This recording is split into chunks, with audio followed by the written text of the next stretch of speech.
الحمد لله وكفى وسلام على عباده الذين أما بعد أعوذ بالله من الشيطان الرجيم بسم الله الرحمن الرحيم وأتموا الحج والعمرة لله سبحان ربك رب العزة عما يصفون سلام على المرسلين والحمد لله رب العالمين اللهم صل على سيدنا محمد وعلى آل سيدنا محمد وبارك وسلم اللهم صل على سيدنا محمد وعلى آل سيدنا محمد وبارك وسلم اللهم صل على سيدنا محمد وعلى آل سيدنا محمد وبارك وسلم کعبۃ اللہ بیت اللہ کہا جاتا ہے۔ بیت اللہ سے مراد اللہ کا گھر۔ اس کا یہ مطلب نہیں کہ معاذ اللہ کوئی اللہ تعالیٰ اس میں رہتے ہیں، بلکہ اس کا یہ مطلب ہے کہ اللہ رب العزت کی تجلیات ذاتیہ اس جگہ پر وارد ہوتی ہیں۔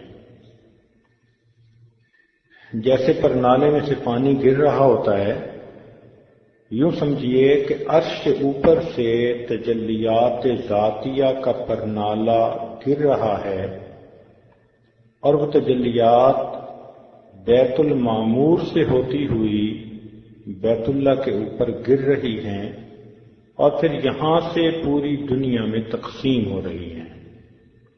اس لیے بالفرض بتقدیر اگر کوئی شخص بیت اللہ شریف کے اس کمرے کو ہٹا دے تو بھی یہی جگہ بیت اللہ ہوگی، اسی رخ میں نماز پڑھنے کا حکم ہوگا، اور یہ تجلیات اس گھر پر آ کر ختم نہیں ہو جاتی بلکہ اس سے نیچے تحت الثری تک جاتی ہیں۔ اس لیے کوئی آدمی سمندر کے اندر 20 کلومیٹر نیچے بھی چلا جائے تو وہ جو رخ کرے گا تو اس کے سامنے تجلیات کا ستون ہوگا۔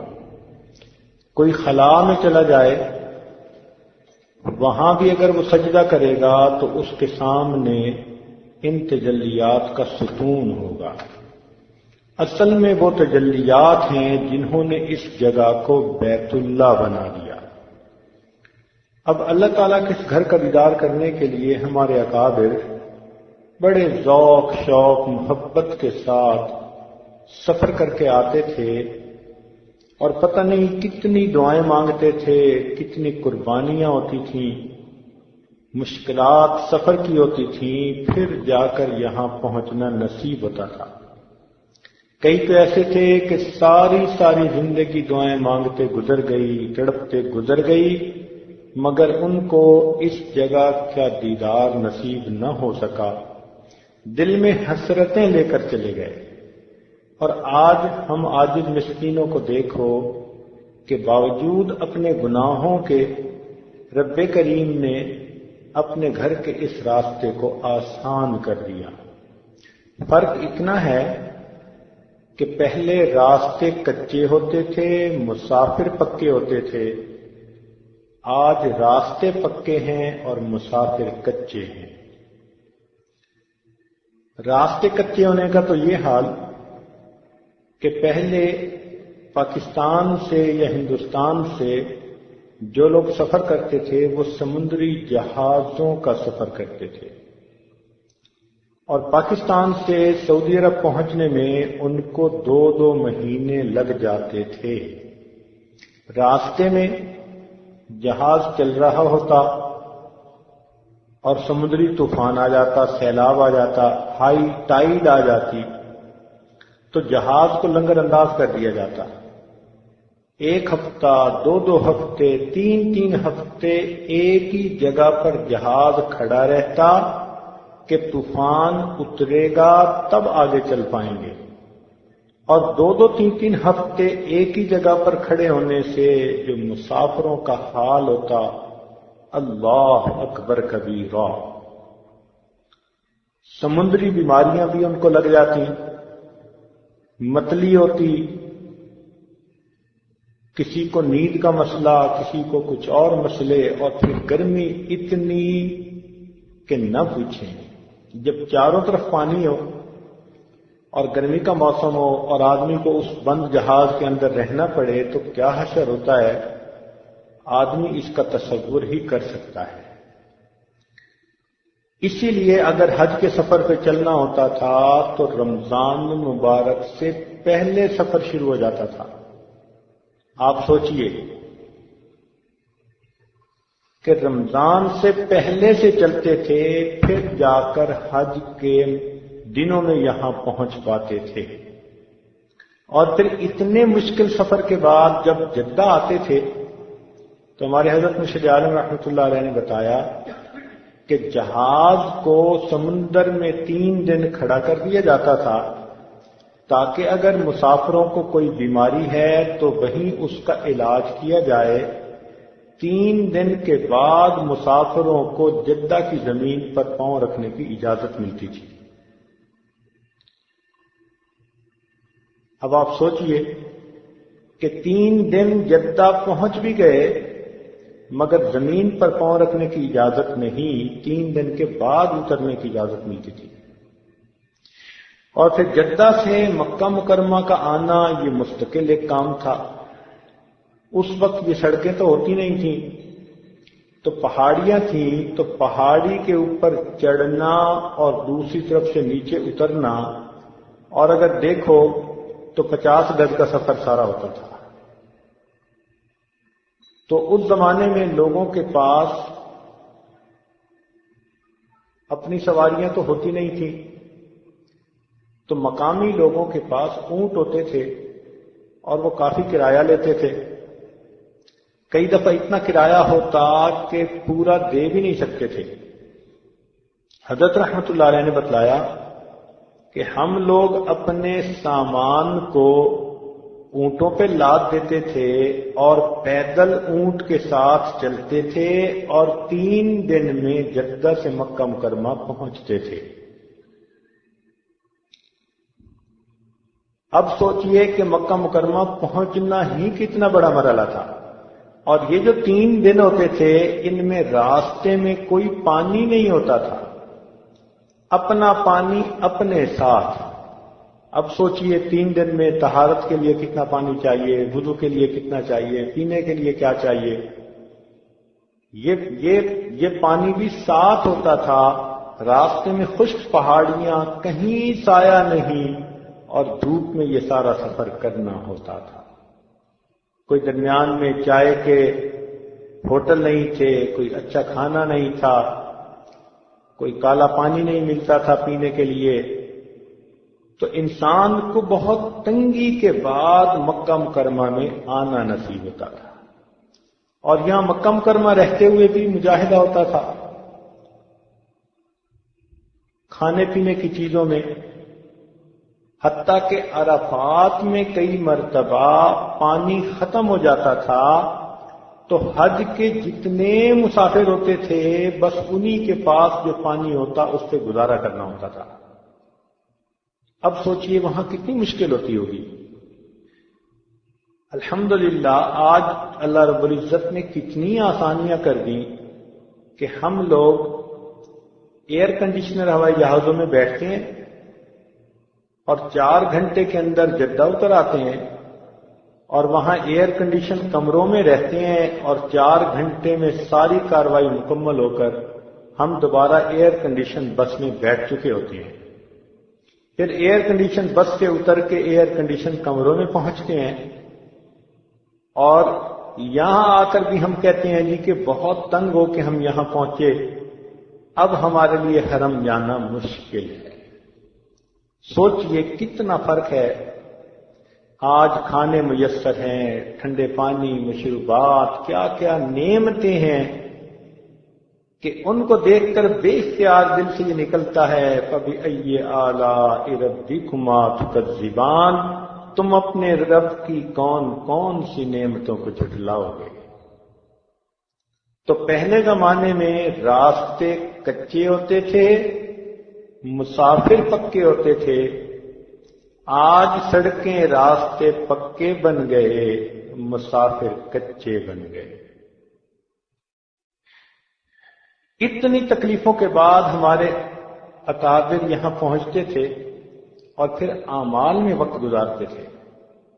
ہماری طرح کمرے کو اتنا ٹھنڈا کر لینا کہ جیسے چیلنگ پلانٹ لگا ہوا ہو، اور کمبل لے کے سوئے رہنا اور انتظار میں رہنا کہ کب اذان ہوگی تب اٹھ کے وضو کرنا شروع کریں گے، اور ممکن ہے کہ بس آخری رکعت ہمیں مل جائے۔ یہ تو ہمارے طور طریقے ہیں، ان اکابر کا معاملہ تو کچھ اور تھا۔ چنانچہ جار اللہ زمخشری رحمۃ اللہ علیہ، جنہوں نے تفسیر کشاف لکھی، وہ جب آئے تو بیت اللہ کے پاس ہی ہر وقت رہتے تھے، اتنا رہتے تھے کہ عربوں نے ان کو جار اللہ کہنا شروع کر دیا۔ جار اللہ کا مطلب ہوتا ہے اللہ کا پڑوسی۔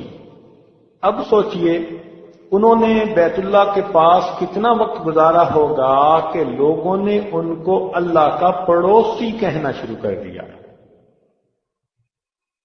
حضرت قاری رحیم بخش پانی پتی رحمۃ اللہ علیہ خود فرماتے تھے کہ میں ایک مرتبہ عمرے کے سفر پر گیا تو جتنے دن مجھے وہاں رہنے کا موقع ملا، میری ہر نماز تکبیر اولیٰ کے ساتھ پہلی صف میں امام کے پیچھے ادا ہوئی، میں نے کوئی نماز دوسری صف میں بھی ادا نہیں کی۔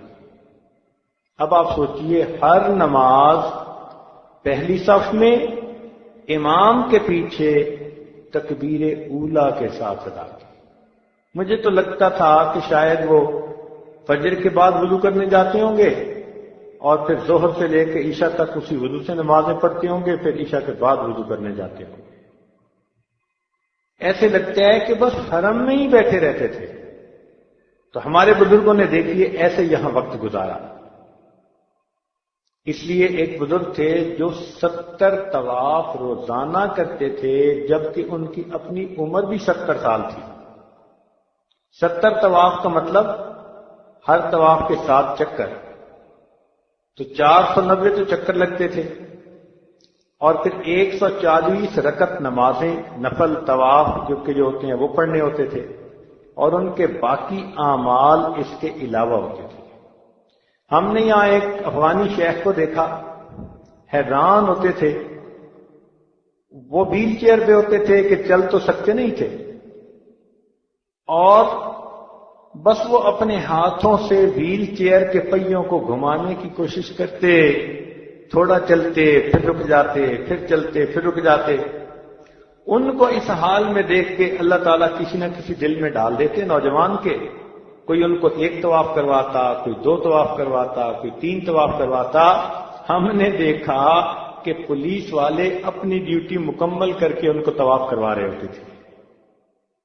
ان کو ہر وقت ہم نے طواف میں دیکھا، ہر وقت طواف میں دیکھا۔ واہ میرے مولا، آپ کے چاہنے والے بھی کیسے کیسے ہیں۔ تو دیکھیے، معذور ہو کر اتنے طواف وہ روزانہ کیا کرتے تھے۔ حضرت مرشد عالم رحمۃ اللہ علیہ نے خود بتلایا، فرمانے لگے کہ ایک مرتبہ میں نے بیت اللہ شریف کے سامنے اس طرح قرآن مجید مکمل کیا کہ ایک آیت کو پڑھتا تھا اور اس آیت کے مناسب جو بھی دعا ہوتی وہ دعا کرتا تھا۔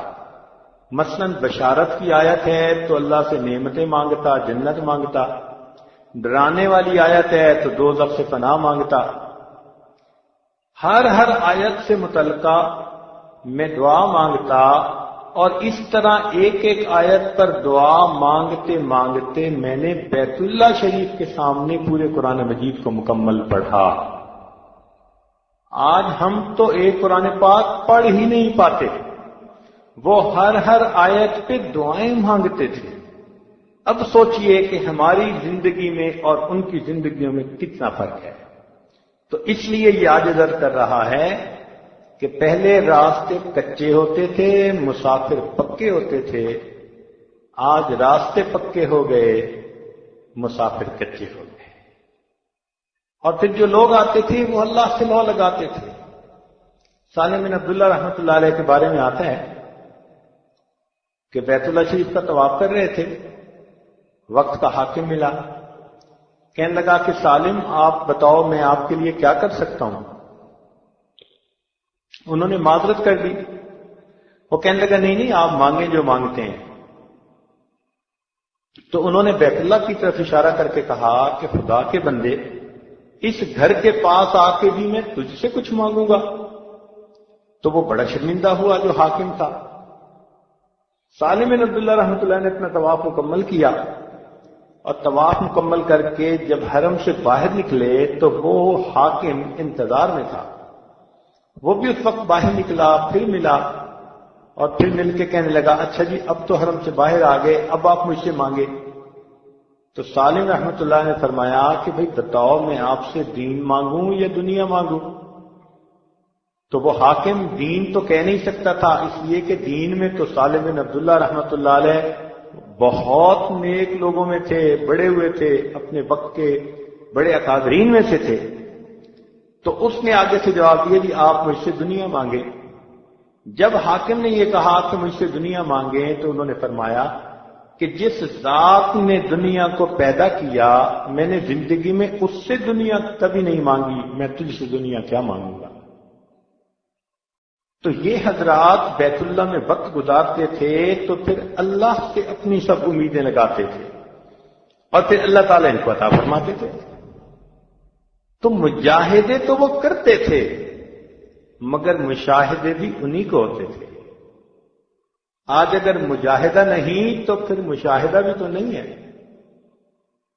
دن گزر جاتے ہیں اور جیسے آتے ہیں ویسے کے ویسے رہتے ہیں، اپنے دل میں کوئی تبدیلی محسوس نہیں ہوتی۔ یہ جو شکوہ ہے نا جی کہ ہمیں تو اپنے اندر کچھ محسوس نہیں ہو رہا، اصل میں کہنے والا کہہ رہا ہوتا ہے جی میں کیا کروں، میری آنکھوں پہ پٹی بندھی ہوئی ہے، مجھے کچھ نظر ہی نہیں آ رہا۔ آنکھ والا تیرے جلووں کا تماشا دیکھے، دیدہ ایک اور کو کیا آئے نظر کیا دیکھے۔ اس وقت مجاہدہ تو بہت ہوتا تھا، اتنا مجاہدہ کہ حضرت رحمت اللہ علیہ نے ایک مرتبہ فرمایا کہ ہم لوگ تربوز خربوز کے چھلکے کو کھا کر جب اس کے چھلکے پھینکتے تھے تو مقامی بچے آپس میں جھگڑا کرتے تھے کہ اس کو اٹھا کے میں کھاؤں گا یا اس کو اٹھا کے میں کھاؤں گا۔ اتنی غربت ہوتی تھی کہ وہ پھلوں کے چھلکے اٹھا کے کھانے پر ایک دوسرے کے ساتھ جھگڑا کیا کرتے تھے۔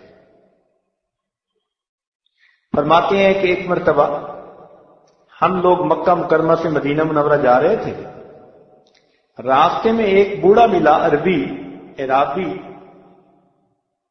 اور اس نے ہاتھ سے اشارہ کیا کہ جیسے اس کو بہت بھوک لگی ہوئی ہے اور اس کے نے کئی دن سے نہیں کھایا۔ حضرت فرماتے ہیں کہ میں نے اپنی اہلیہ صاحبہ سے فرمایا کہ بھائی وہ چولہا جلائیں اور اس کو کوئی روٹی وغیرہ پکا کے کھانا کھلائیں۔ کہتے ہیں کہ میری اہلیہ صاحبہ نے اپنا سامان نکالا، جب انہوں نے آٹا نکالا اور اس بوڑھے میاں نے اس آٹے کو دیکھا تو اس نے ایک پیالہ لے کر اس میں کچھ پانی ڈالا اور کچا آٹا ہاتھ میں لے کر اس پانی میں گھولا ملایا ستو کی طرح، اور کچے آٹے کو اس نے پی لیا اور کہنے لگا کہ اب میں روٹی پکنے کا انتظار کر سکتا ہوں۔ اتنی تو بھوک لگی ہوئی ہوگی نا کہ روٹی پکنے کا انتظار کرنا اس کے لیے مشکل تھا، مگر اس کے باوجود اتنی تکلیفیں اٹھاتے تھے، اور یہ حضرات یہاں رہ کر بیت اللہ کا فیض پاتے تھے۔ چنانچہ ایک مرتبہ حضرت مرشد عالم رحمۃ اللہ علیہ یہاں تشریف لائے تو فرماتے ہیں کہ ایک عربی بچہ تھا، وہ ہمارے خیمے میں آتا اور ہم اسے بچے ہوئے روٹی کھانا وغیرہ دے دیتے، تو جب بار بار وہ آتا اور پیارا پیارا بچہ تھا تو اس سے ہمیں کافی انس ہو گیا، وہ بھی ہم سے مانوس ہو گیا۔ تو فرماتے ہیں کہ جب ہمارے جانے کا دن قریب آیا تو وہ بچہ بھی ذرا غمگین نظر آتا۔ میری اہلیہ اسے بتاتی کہ بس اب ہم چلے جائیں گے، تو وہ بیچارے کا دل، اس کا چہرہ جو تھا نا بڑا ہی زیادہ اداس نظر آتا۔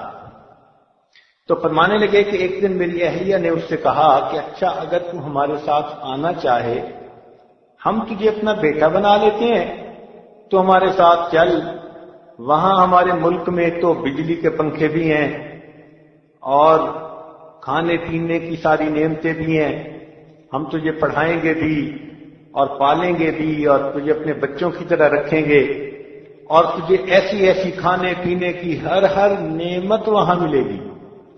تو جب میری اہلیہ نے خوب اچھی طرح اسے ترغیب دے کر بات کی، تو اس بچے نے وہ ساری بات غور سے سنی، اور سننے کے بعد کہنے لگا اچھا یہ بھی ہوگا، یہ بھی ہوگا، یہ بھی ہوگا، یہ سب کچھ وہاں ہوگا۔ تو میری اہلیہ نے کہا ہاں سب کچھ وہاں ہوگا۔ تو اس کے بعد اس نے بیت اللہ کی طرف ہاتھ بڑھایا اور اشارہ کر کے کہنے لگا کہ کیا یہ بھی وہاں ہوگا؟ تو کہنے لگے، یہ سن کر میری اہلیہ کہنے لگی نہیں یہ تو وہاں نہیں ہوگا۔ جیسے ہی اس بچے نے سنا کہ بیت اللہ وہاں نہیں ہوگا، تو وہ کہنے لگا کہ میں وہاں کبھی بھی نہیں جا سکتا، میں بیت اللہ شریف کے نیبرہڈ کو، اس کے پڑوس کو کبھی بھی نہیں چھوڑ سکتا۔ چھوٹے بچے اتنا مجاہدہ کرتے اور پھر بھی ان کو بیت اللہ شریف کے ساتھ ایسی محبت ہوتی تھی۔ اور آج ہماری کیا حالت ہے، کیا کیا نعمتیں ہیں۔ پہلے مکہ مکرمہ سے مدینہ منورہ جانا ہوتا تھا تو 2 ہفتے لگتے تھے جانے میں، 3 ہفتے بھی لگ جاتے تھے۔ ایسا ہوتا کہ مسافر چلتے اور راستے میں بارش ہو جاتی، تو بارش ہونے کی وجہ سے جو راستے میں آبشاریں ہیں اور جھیلیں ہیں اور ان کا پانی جمع ہو کے جو نالے ہیں، وہ نالے بہہ پڑتے، اور پانی اتنا تیز ہوتا کہ مسافروں کو بہا کے لے جاتا۔ تو لوگوں کو 2 ہفتے ایک ہی جگہ کے اوپر انتظار میں بیٹھنا ہوتا کہ سیلاب جائے تو پھر ہم سفر شروع کر سکیں۔ آج تو پلیں بن گئی، کئی جگہوں پہ آپ غور کریں، گاڑیاں چلتے ہوئے احساس ہوتا ہے 2 کلومیٹر لمبی پلیں بنی ہوئی ہیں، ان کے نیچے سے پانی گزرتا تھا، تو وہ تو دریا ہوتا ہے جب پانی اس میں ہوتا ہے۔ اتنا مشکل یہ سفر ہوتا تھا۔ چنانچہ امام شافعی رحمۃ اللہ اپنا واقعہ سناتے ہیں کہ میں مینا میں تھا، ایک بوڑھا مجھے ملا اور مجھے کہنے لگا کہ اے نوجوان، تو اللہ کے لیے میری دعوت کو قبول کر لے۔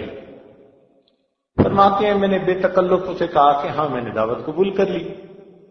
یہ سنتے ہی اس نے اپنی گٹھڑی کھولی اور جو اس کے اندر خشک روٹی تھی اور جو کچھ تھا اس نے دسترخوان پر بچھا دیا اور مجھے کہنے لگا اچھا کھاؤ۔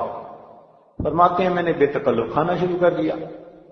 اس نے تھوڑی دیر مجھے کھاتے دیکھا تو مجھے کہنے لگا کہ نوجوان تو مجھے قریشی نظر آتا ہے۔ میں نے کہا ہاں ہوں تو صحیح، مگر آپ کو پتہ کیسے چلا؟ وہ کہنے لگا اس لیے کہ قریشی لوگ دعوت قبول کرنے میں بھی بے تکلف ہوتے ہیں اور کھانے پینے میں بھی بے تکلف ہوتے ہیں۔ کہنے لگے کہ میں نے اس سے پوچھنا شروع کیا جی آپ کہاں سے آئے؟ اس نے کہا جی مدینہ طیبہ سے۔ تو میں نے امام مالک رحمۃ اللہ علیہ کی باتیں سنی ہوئی تھی، تو میں نے اس سے پوچھنا شروع کر دیا کہ مجھے امام مالک رحمۃ اللہ علیہ کی باتیں سناؤ۔ اس نے بتایا کہ وہ مسجد نبوی میں درس حدیث دیتے ہیں اور پڑھاتے ہیں، اور وہ تو امام دار الہجرہ ہیں۔ بڑی باتیں کہیں۔ میرے شوق کو دیکھ کر بوڑھے نے کہا کہ اگر تم ان سے ملنا چاہو تو ہمارے پاس ایک اونٹ ہے جس کا سوار واپس نہیں جائے گا، تو ہم آپ کو اس اونٹ پہ بٹھا دیں گے، تم ہمارے ساتھ پہنچ جاؤ گے۔ فرماتے ہیں میں نے ارادہ کر لیا، میں قافلے والوں کے ساتھ مکہ مکرمہ سے مدینہ طیبہ چلا۔ 16 دن میں سفر مکمل ہوا، مگر 16 دن میں نے 16 قرآن مجید مکمل پڑھ لیے۔ اب آپ غور کیجئے کہ وہ 16 دن سفر کرتے تھے اونٹ کا، اور 16 دن میں 16 قرآن مجید پڑھ لیا کرتے تھے۔ اور آج ہم 16 دن گزار کے جاتے ہیں اور ایک قرآن مجید پورا نہیں پڑھ جاتے۔ ہماری بے توفیقی کا حال بھی دیکھیں، غفلت کا بھی حال دیکھیں کہ یہاں آ کر بھی ہمیں ان اعمال کی اتنی توفیق نہیں ہوتی، اس لیے پھر ہمیں کچھ نظر بھی نہیں آتا۔ کسی نے کہا نشود نصیب دشمن کہ شود ہلاک تیغت، کہ دشمن کے یہ نصیب میں ہی نہیں تھا کہ وہ محبوب تیری تیغ سے ہلاک ہو۔ نشود نصیب دشمن کہ شود ہلاک تیغت، سر دوستاں سلامت کہ تو خنجر آزمائی، دوستوں کے سر سلامت رہیں کہ ان پہ تو خنجر کو آزماتا ہے۔ یعنی اللہ تعالیٰ مجاہدے بھی اپنے پیاروں پہ بھیجتا ہے۔ نشود نصیب دشمن کہ شود ہلاک تیغت، سر دوستاں سلامت کہ تو خنجر آزمائی، بطواف کعبہ رفتم بحرم رحم ندانج، کہ میں طواف کے لیے جب گیا تو مجھے کعبے کے اندر کوئی راستہ نہ ملا۔ جب مجھے کعبے کا راستہ ہی نہ دکھایا گیا تو ایک آواز آئی کہ برونچ کار کر دی کہ درون خانہ آئی، آنے والے مسافر تم باہر کیا کرتوت کرتے پھرے ہو، اب میرے ساتھ میرے گھر میں آنا چاہتے ہو۔ تو ہم بھی تو سوچیں نا کہ ہم باہر کیسی زندگی گزار کے آئے جو اب اللہ کے گھر میں آ کے اللہ کی خاص تجلیات کے دیکھنے کے حقدار بن جاتے ہیں۔ کاش اس دل کو ہم نے سنوارا ہوتا، اس کو غیر سے خالی کر لیا ہوتا، اس کو اجلا بنا لیا ہوتا، تو جب یہاں آتے تو پھر آ کر ہمیں اللہ رب العزت کی تجلیات کا دیدار نصیب ہو جاتا۔ ہمارے اکابر اس کے لیے محنتیں کرتے تھے۔ آنکھ والا تیرے جلووں کا تماشا دیکھے، دیدہ کور کو کیا آئے نظر کیا دیکھے۔ انسان تو انسان، یہاں تو ہمیں پرندے بھی طواف کرتے کئی دفعہ نظر آتے ہیں۔ شام کے وقت آپ ذرا اوابیلوں کو دیکھیں، ان کے غول کے غول، جھنڈ کے جھنڈ ایسے باجماعت بیت اللہ شریف کے گرد گھوم رہے ہوتے ہیں، چاروں طرف گھوم رہے ہوتے ہیں۔ حیران ہوتے ہیں کئی مرتبہ کہ شاید ان پرندوں کو بھی وہ نور نظر آتا ہوگا اور اس نور کے گرد یہ بھی چکر لگا رہے ہوں گے۔ کبوتر کئی مرتبہ چکر لگاتے نظر آتے ہیں۔ حالانکہ عام طور پر عقل یہ کہتی ہے کہ 500 کبوتر ایک جگہ پر کئی مرتبہ اترتے ہیں، تو ان کے لیے تو سب سے آرام دہ جگہ وہ تو بیت اللہ شریف کی چھت ہے۔ تو یہ سارے 500 کبوتر اگر بیت اللہ شریف کی چھت پہ رہنا شروع کر دیں تو پھر تو بیت اللہ شریف کی چھت جو ہے ان کی بیٹوں سے بھر جائے، مگر ایسا نہیں ہوتا۔ بیت اللہ شریف کی چھت پر کبھی کبھی کوئی ایک آدھ پرندہ نظر آتا ہے، اور وہ بھی مقامی لوگوں کے بقول بیمار ہوتا ہے۔ جیسے بیمار آدمی نہانے کے لیے واش روم میں چلا جاتا ہے، پانی کی شاور لے لیتا ہے، یوں لگتا ہے کہ جیسے یہ پرندے بیمار ہوتے ہیں تو یہ بھی نور کی شاور لینے بیت اللہ کی چھت پہ جا کے بیٹھ جاتے ہیں، صحت یاب ہو جاتے ہیں، تو پھر ان کا چکر لگانا شروع کر دیتے ہیں۔ بلکہ مقامی بندوں نے بتایا کہ انہوں نے کئی مرتبہ بلیوں کو طواف کرتے دیکھا۔ ہمیں بھی آج صبح ایک بلی بیت اللہ میں نظر آئی، یعنی حرم میں نظر آئی، تو ایک قریبی بزرگ تھے ساتھ بیٹھے ہوئے تھے، وہ فرمانے لگے کہ ہم نے بھرپور مجمع کے اندر ایک بلی کو طواف کا پورا چکر لگاتے ہوئے دیکھا۔ حالانکہ اتنے مجمع میں بلی کا کیا کام، مگر جیسے لوگ چل رہے ہیں بلی بھی ان کے ساتھ چل رہی ہے اور وہ بھی اسی طرح طواف کا چکر لگا رہی ہے۔ واہ میرے مولا، تیرے چاہنے والے فقط انسانوں میں ہی نہیں حیوانوں میں بھی موجود ہیں۔ توحید-سنت.com ہم ہوئے تم ہوئے کہ میر ہوئے، اس کی زلفوں کے سب اسیر ہوئے۔ سچی بات کہتا ہوں، دل کی بات کہتا ہوں کہ اس دنیا میں جتنا اللہ رب العزت کو چاہا گیا، جتنا اللہ رب العزت سے محبت کی گئی، جتنا اللہ رب العزت کو تنہائیوں میں پکارا گیا، جتنا اس کے سامنے دامن پھیلائے گئے، جتنا اسے خلوتوں میں یاد کیا گیا، اور جتنا اس کی محبت میں آنسو بہائے گئے، اور جتنا اس کی محبت میں گردنیں کٹوائی گئیں، کوئی اور ہستی جہان میں ایسی نہیں کہ مخلوق نے محبت کسی کو اتنی زیادہ دی ہو۔ یہ شان فقط اس پروردگار عالم کی ہے کہ مخلوق اس پہ قربان ہوئی جا رہی ہے۔ کاش کہ اللہ تعالی ہمیں بھی دل کا وہ جذبہ عطا فرمائے کہ ہم بھی اس جذبے کے ساتھ یہیں سے کچھ پا کے واپس جائیں۔ کچھ چیزیں رکاوٹ بن جاتی ہیں، مثال کے طور پر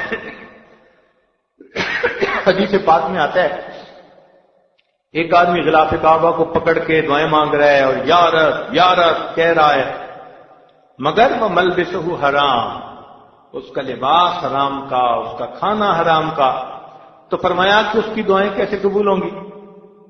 اور ابوالحسن شاذلی رحمۃ اللہ علیہ فرماتے ہیں، نہیں شیخ شہاب الدین سہروردی رحمۃ اللہ علیہ فرماتے ہیں کہ میں نے ایک نوجوان کو دیکھا کہ جو بیت اللہ شریف کے غلاف کو پکڑ کے دعائیں مانگ رہا تھا، اور اس کے دل میں نیت تھی کہ کاش بصرہ والے مجھے دیکھ لیتے میں کیسی دعائیں مانگ رہا ہوں۔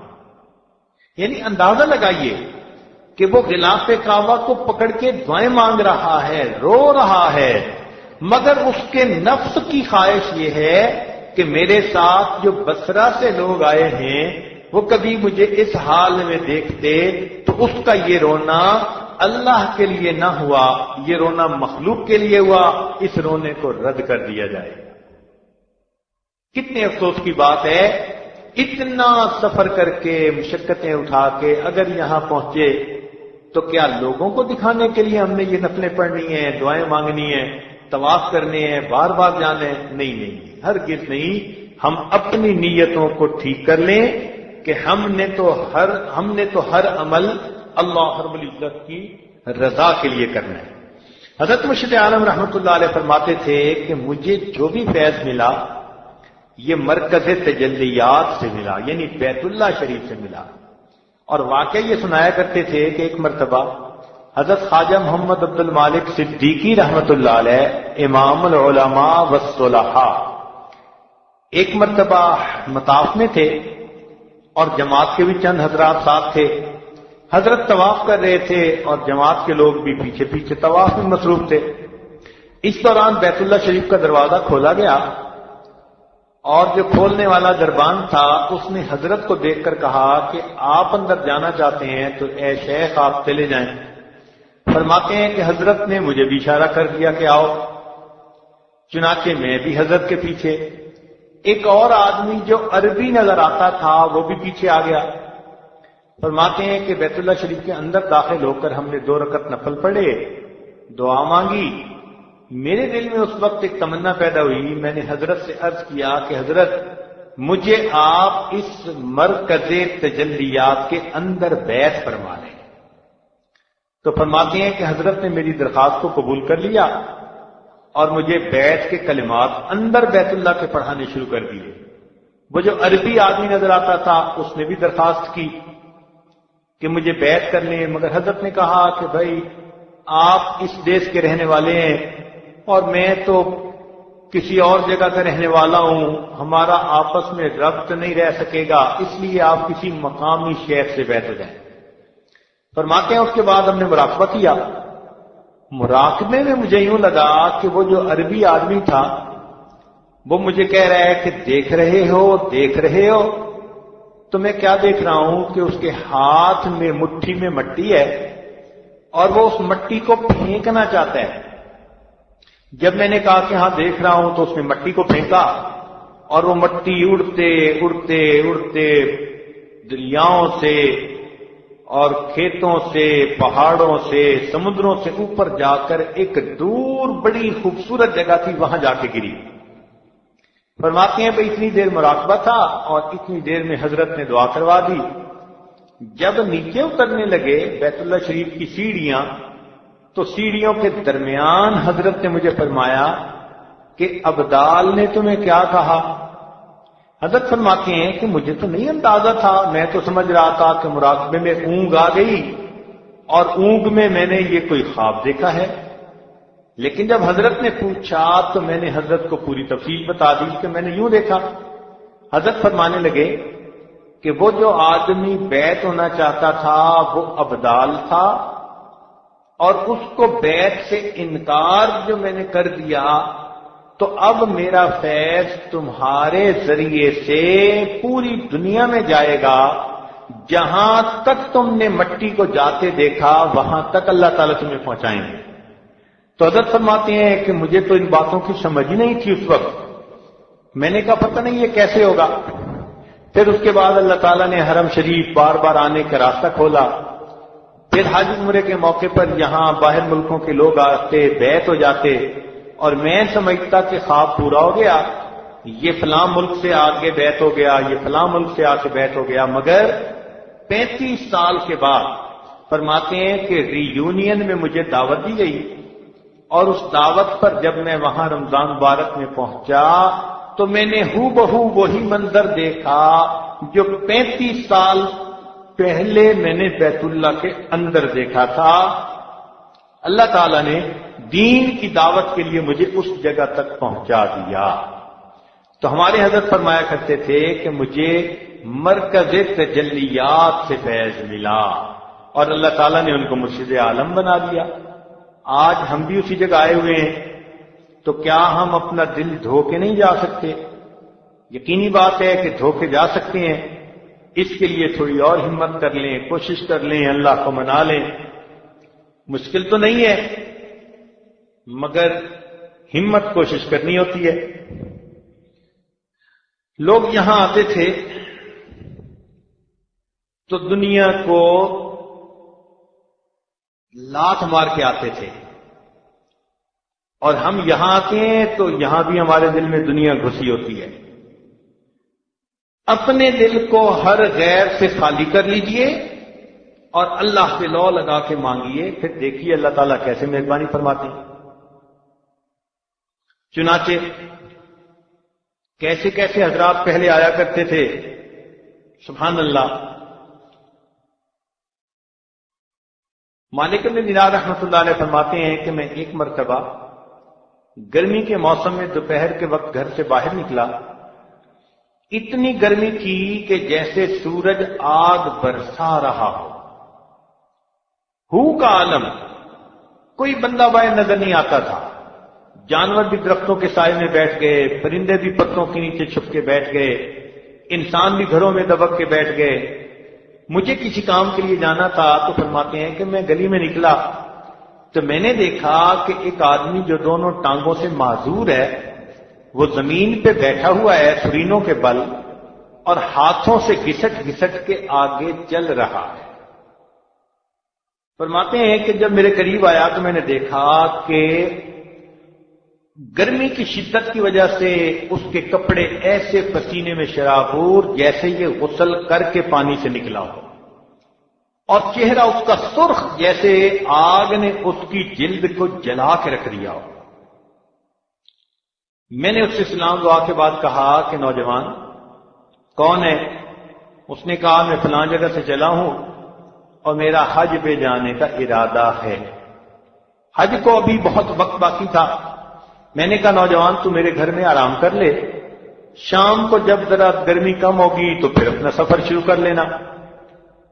اس نے کہا مالک ابن دینار آپ تو ٹانگوں سے چلتے ہیں، آسانی سے سفر طے کر لیتے ہیں، میں تو سرین پہ ہاتھوں کے بل گھسٹ گھسٹ کے انچ انچ آگے بڑھتا ہوں، مجھے زیادہ وقت لگتا ہے، تو مجھے ڈر ہے اگر میں نے راستے میں رکنا شروع کر دیا، ایسا نہ ہو کہ ادھر ایام حج شروع ہو جائیں اور ادھر میرا سفر ہی ختم نہ ہو تو میں حج سے محروم نہ ہو جاؤں۔ میں نے کہا نوجوان تو میرے گھر آرام کر لے، میں تیرے لیے سواری کا بندوبست کر دیتا ہوں، تو سواری پہ سوار ہو کے جلدی وہاں پہنچ جانا۔ فرمانے لگے جب میں نے یہ بات کی تو نوجوان نے بڑے غصے کی نظریں میرے چہرے پہ ڈالی اور کہنے لگا کہ مالک ابن دینار، میں تو سمجھتا تھا کہ آپ بڑے دانا ہیں، آپ نے کیسی بات کر دی؟ تو میں نے پوچھا نوجوان کیا بات، آپ کیوں ناراض ہو رہے ہیں؟ تو نوجوان آگے سے کہنے لگا کہ دیکھیں، اگر کوئی غلام اپنے مولا کو ناراض کر بیٹھے، اگر کوئی غلام اپنے آقا کو ناراض کر بیٹھے اور پھر غلام دل میں ارادہ کرے کہ میں جاؤں اپنے مولا سے معافی مانگنے کے لیے، اس کو منانے کے لیے، تو مالک ابن دینار مجھے بتاؤ غلام کو پیدل جانا اچھا لگتا ہے یا سواریوں پہ سوار ہو کے شام سے جانا اچھا لگتا ہے؟ تو میں نے کہا کہ پیدل جانا اچھا لگتا ہے۔ کہنے لگا بس میں بھی گھسٹ کے اپنے رب کے در تک جانا چاہتا ہوں۔ یہ کہہ کے وہ چلا گیا اور اس نے میری پرواہ ہی نہیں کی۔ فرماتے ہیں اللہ کی شان دیکھیے کہ اسی سال مجھے بھی حج بیت اللہ کی سعادت ملی۔ وقوف عرفات کے بعد جب ہم منا آئے تو میں نے رمی جمار سے فارغ ہوا شیطانوں کو کنکریاں مار کے، تو دیکھا کہ کچھ لوگ ہیں جو گھیرا کر کے کھڑے ہیں۔ تو میں نے پوچھا بھئی کیا بات؟ کہنے لگے ایک نوجوان ہے جو اللہ سے دعائیں مانگ رہا ہے اور ہم کھڑے سن رہے ہیں۔ میں نے کہا ذرا مجھے بھی دیکھو بھئی، راستہ دے دو۔ تھوڑا راستہ جو دیا تو میں نے دیکھا وہی نوجوان احرام باندھا ہوا ہے اور ارد گرد سے بے خبر ہے اور اپنے مولا سے اس نے تار جوڑی ہوئی ہے اور اپنے دل کی مناجات اپنے رب کو سنا رہا ہے اور یوں کہہ رہا ہے کہ اے اللہ میں نے تیرے گھر کا طواف بھی کر لیا، اللہ وقوف عرفات بھی کر لیا، اے اللہ میں نے شیطان کو کنکریاں مار کے اپنی بیزاری کا اعلان بھی کر دیا، اللہ اب قربانی کا وقت ہے۔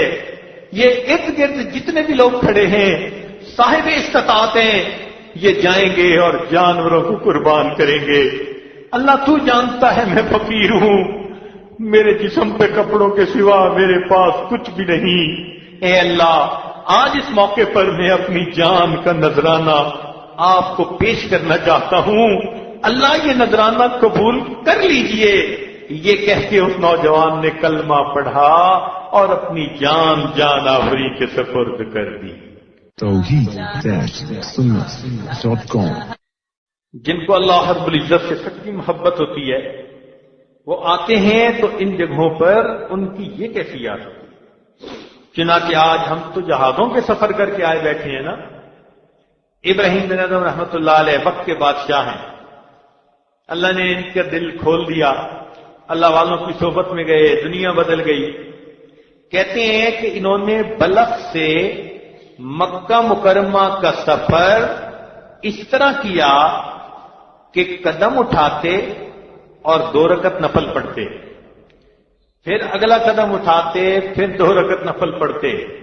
2.5 سال لگ گئے اپنے گھر سے بیت اللہ شریف آتے ہوئے، اور یہاں آ کے جب انہوں نے طواف کیا تو مقام ابراہیم پہ نفل پڑھ کے دعا مانگی، اللہ لوگ تو پیدل چل کے تیرے گھر کے دیدار کے لیے آتے ہیں اور میں تو پلکوں کے بل چل کے تیرے گھر کے دیدار کے لیے حاضر ہوا ہوں۔ اب سوچئے نہ ذرا ان کے عمل کو، جس نے ہر قدم پہ 2 رکعت نفل پڑے ہوں گے، واقعی وہ پلکوں کے بل چل کے اپنے محبوب کا گھر دیکھنے کے لیے آیا، تو پھر ان کی کیفیات پھر کیسی ہوں گی؟ آج ہمیں رات کا بچا ہوا کھانا صبح کھانا پڑ جائے تو ہم تیوریاں بنا لیتے ہیں، بچے ہوئے کھانے شاپر کے اندر بند کرتے کوڑے کرکٹ کے ڈھیر میں ڈال دیتے ہیں۔ ہمارے ناز نخلوں کا کیا کہنا، پانی ملتا ہے ہم کہتے ہیں ٹھنڈا پانی نہیں ہے، پانی ملتا ہے تو کہتے ہیں نہیں جی مشروب نہیں ہے، اور پھر توقع کرتے ہیں کہ ان اللہ والوں کی جو کیفیات ہوتی تھی وہ یہاں آ کر ہماری بھی ہونی چاہیے۔ ہمیں چاہیے کہ پھر ہم بھی اسی محبت کے ساتھ یہاں اعمال کریں۔ چنانچہ حسن بصری رحمۃ اللہ علیہ فرماتے ہیں کہ ایک مرتبہ میں بیت اللہ شریف کا طواف کر رہا تھا، توجہ فرمائیے گا، فرماتے ہیں میں نے ایک نوجوان لڑکی کو دیکھا کہ بہت ہی عاشقانہ اشعار پڑھ رہی ہے اور بلند آواز سے جہرن پڑھ رہی ہے، تو مجھے برا لگا کہ نوجوان بچی کو تو ایسے عاشقانہ اشعار نہیں پڑھنے چاہیے، تو میں نے اس کو منع کیا کہ بچی تو جوان العمر نظر آتی ہے، تیرا اس طرح عاشقانہ اشعار پڑھنا ایسے محبت میں بہت ہی گرم گرم جذبے والے جو اشعار ہوتے ہیں وہ تو مناسب نظر نہیں آتا۔ فرماتے ہیں جب میں نے اسے ٹوکا تو وہ میری طرف متوجہ ہو کر کہنے لگی کہ حسن مجھے اتنا بتا دیں، آپ اس بیت کا طواف کر رہے ہیں یا رب البیت کی تجلیات کا طواف کر رہے ہیں؟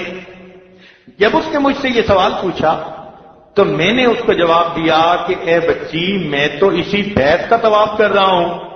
جب میں نے یہ کہا تو وہ مسکرا کر کہنے لگی کہ اچھا، جن کے دل پتھر ہوتے ہیں وہ پتھر کے گھر کا طواف کرتے ہیں اور جن کے دل زندہ ہوتے ہیں وہ تو ان تجلیات کا طواف کر رہے ہیں۔ کاش اللہ تعالی ہمیں بھی وہی جذبہ عطا فرما دے اور ہم بھی جانے سے پہلے کچھ یہاں پہ اللہ سے مانگ کے جائیں، کچھ منوا کے جائیں، کچھ مانگ کے جائیں اور کچھ منوا کے جائیں۔ 2 دن رہ گئے، آج بھی کچھ دوست کہہ رہے تھے کہ جی بس اب تو جانے کا وقت قریب آ گیا۔ تو جب انہوں نے کہہ دیا کہ جانے کا وقت قریب آ گیا تو میں اپنے تصور میں سوچ رہا تھا عشق کو حسن کے انداز سکھا لوں تو چلوں، عشق کو حسن کے انداز سکھا لوں تو چلوں، منظر کعبہ نگاہوں میں بسا لوں تو چلوں، عشق کو حسن کے انداز سکھا لوں تو چلوں، منظر کعبہ نگاہوں میں جما لوں تو چلوں، در کعبہ سے پھر ایک بار لپٹ کر رو لوں اور کچھ اشک ندامت کے بہا لوں تو چلوں۔ اللہ رب العزت ہمیں اس بقیہ وقت کے اندر جی بھر کر عبادت کرنے کی توفیق عطا فرمائے اور اللہ تعالی ہمیں مغفرت کے ساتھ، عافیت کے ساتھ، ایمان و ہدایت پر استقامت کے ساتھ اللہ تعالی واپس لوٹائے۔ وآخر دعوانا ان الحمد للہ رب العالمین۔ تھوڑی دیر کے لیے مراقبہ کر لیجیے۔ لا الہ الا اللہ محمد رسول اللہ۔ دعا کر لیجیے۔ سبحان ربی العظیم، اللہم صلی علی سیدنا محمد وعلی آل سیدنا محمد وبارک وسلم۔ ربنا ظلمنا انفسنا وان لم تغفر لنا وترحمنا لنکونن من الخاسرین۔ اے مالک، ہم آپ کے عاجز مسکین بندے ہیں، ہمارے گناہوں کو معاف فرما، ہماری خطاؤں سے درگزر فرما، ہمارے عیبوں کی پردہ پوشی فرما۔ رب کریم ہمارے گناہوں کو معاف فرما، خطاؤں سے درگزر فرما، جسمانی بیماریوں کو دور فرما، روحانی بیماریوں کو دور فرما۔ اے اللہ، جو اولاد کے طلبگار ان کو نیک اولاد عطا فرما، جو صاحب اولاد ان کی اولادوں کو نیکوکار بنا، فرما بردار بنا، ماں باپ کی آنکھوں کی ٹھنڈک بنا۔ اے اللہ، ہمارے سوئے ہوئے دلوں کو جگا، ہمارے مرے ہوئے دلوں کو زندہ فرما۔ اللہ، ہمارے کالے دلوں کو اجلا فرما، اللہ ہمارے کالے دلوں کو منور فرما۔ رب کریم اپنی رحمت سے ہماری جھولیوں کو لبریز فرما۔ اے اللہ، کرم کا معاملہ فرما۔ اے اللہ، بار بار اپنے گھر کا دیدار عطا فرما، اپنے محبوب صلی اللہ علیہ وسلم کے در کی حاضری نصیب فرما۔ اللہ، ہمارے سفر کو قبول فرما اور مقبول سفر کا اجر اور بدلہ نصیب فرما۔ ہماری تمام غفلیں کوتاہیاں اللہ سب معاف فرما۔ اللہ، ہم سے ایک دوسرے کے آداب کے اندر جو کوتاہیاں ہوئی ان کو بھی معاف فرما۔ اے اللہ، جو وقت باقی ہے اس کو ٹھیک اعمال کے ساتھ صحیح طرح کمانے کی توفیق نصیب فرما۔ صلی اللہ تعالی علی حبیبہ سیدنا محمد وآلہ واصحابہ اجمعین برحمتک یا ارحم الراحمین۔